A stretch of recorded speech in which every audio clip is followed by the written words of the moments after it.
Game. What do you think he's going through as a competitor? And I mean, Andy Reid, what's his role in this all? Yeah, a lot of layers to this one. I think that people are learning that an athletic training room can be the difference in a team winning or losing. You go back to that Super Bowl, and look, one of the very first things that Patrick Mahomes said is he was like, I'd like to thank the athletic trainer. I'm blanking on her name right now, but I'd like to thank her, because without her, I wouldn't have be able to get out here.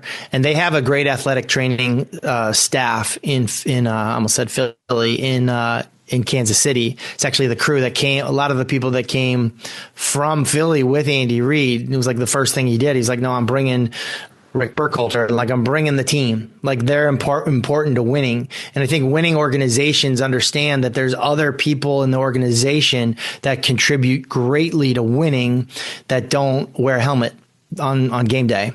And so I think that's one thing. The unique thing here is they've got a short week. They've got that other nationally televised standalone game. So they've got a game in 6 days, but they also, if you look beyond that, they play on Christmas Day. So they play basically 2 games in 5 days. So there is something to talk about here with this. My experience, though, dealing with Mike Holmgren and injuries that I had, or coaches and injuries that I had, and watching in my time in Green Bay, watching Andy Reid talk to Brett Favre about injuries that he had, they would usually say something like this: okay, you want to play? Because Mahomes is going to want to play.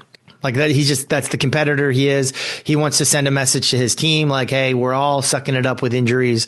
I'm with you. I'm one of you. I'm not leading from I'm behind. I'm kind of like charging ahead with you. So I think the coaching talk usually goes like this: okay, we'll let you play, but you need to play differently. You need to protect yourself. You need to throw the ball on time. And the way that I usually talk about it, and this is how I talked about it with Andrew Luck when I was with teammates with him when he was battling injuries. Okay, if you're going to play in this game, you need to play like you're 40 years old. Like, you need to not rely on scrambling for 15 yards and juking people out. Like, you literally need to try to play like you're a pocket passer with no mobility, and see if you can slice and dice a defense from the pocket. And if you almost approach it like that, like it's a challenge, like, see if you can use that superpower in this game to get us a win. I think it works with these thoroughbred type quarterbacks that are not normal. They're like racehorses that just need to be trained and thought of differently, spoken to differently, fed differently, all of it. I think if you say okay, let's see if this is like a foreshadow into the later years of your career.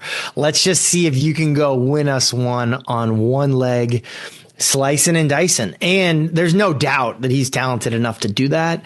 But there also needs to be a threat, and there also needs to be consequences. And I think there aren't a whole lot of people that could stand up to a Patrick Mahomes. I think Andy Reid certainly can.